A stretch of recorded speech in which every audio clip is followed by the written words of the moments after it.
1990s, the Soviet Union collapsed. Hurricane Andrew devastated South Florida, and O.J. Simpson was acquitted of murder.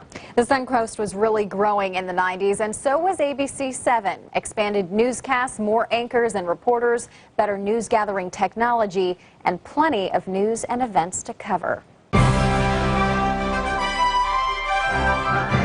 From WXLT to WWSB to ABC 7.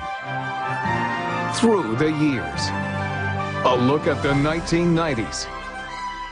You're watching WWSB Channel 40, ABC for the Suncoast. Is this man a serial killer? Can domestic violence be stopped? Good evening, I'm Nancy. WWSB News 40 was a busy place in the 1990s, gathering many community service awards and covering some big news stories, like the controversial demolition of a building that was a Sarasota landmark for decades, the Ringling Towers, which was on the property that is now the Ritz-Carlton.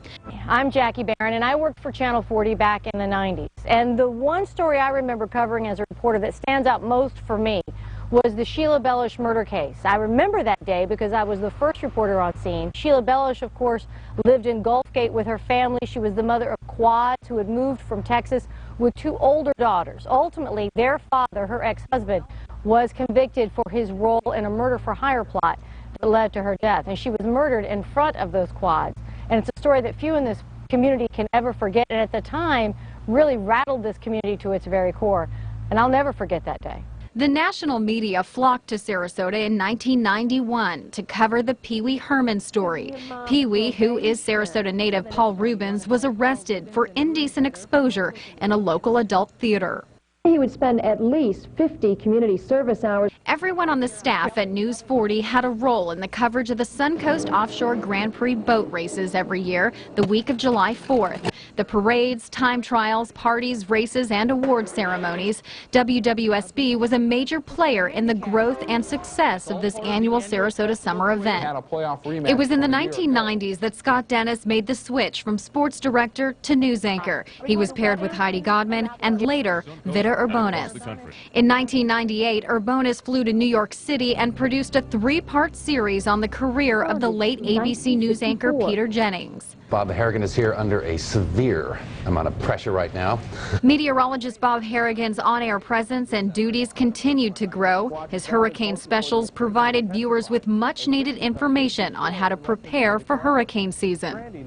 Find an interior room such as a closet away from windows and bring plenty of pillows to protect yourself from falling debris. And Bob would take his weather forecasts on the road. Juggling your weekend weather forecast here with the Jester. Rat on a stick, catch of the day. No rat on the stick today, just a nice forecast. Plus, he could be seen doing something he really enjoys, catching a fish or two with Captain Johnny Walker on the Gone Fishing segments. Remember, take a kid fishing, 'cause someday they may take you. The big sports story in the 90s was Michael Jordan's attempt at big league baseball. Jordan came to White Sox spring training at Ed Smith Stadium.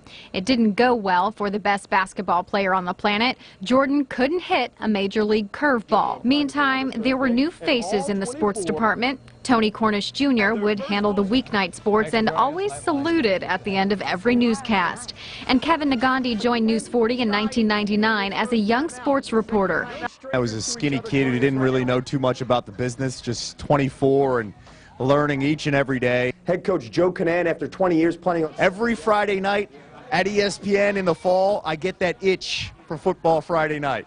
And films became a big deal in Sarasota in the 1990s, starting with the annual French Film Festival. Then Hollywood began to notice Sarasota, and in 1995, Woody Harrelson was here to film the movie Palmetto. And in 1999, the Sarasota Film Festival was born. Jonathan Silverman, how are you? Nice to meet you. Jake Jacobson, Channel 40. How does it feel to be here in Sarasota? Viva Sarasota. Excited about being here. Yes, well, just to see you, really. So.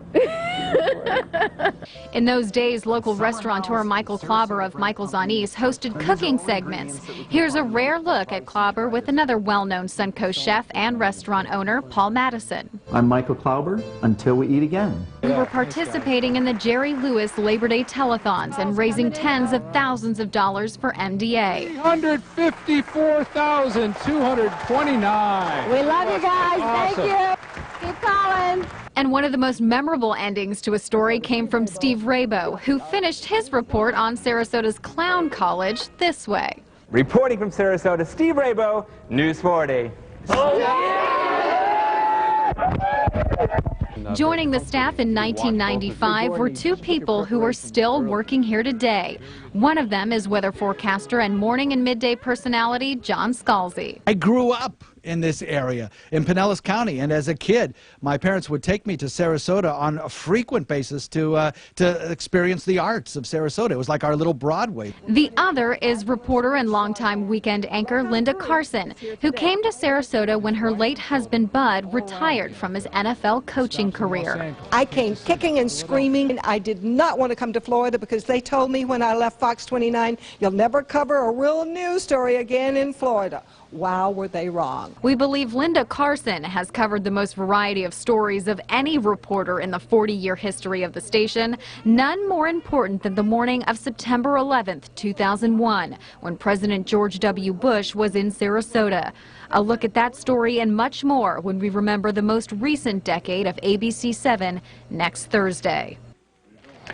And that's when we will continue our 40th anniversary celebration with a look back at the 2000s. What a decade the 90s was. Oh, yeah.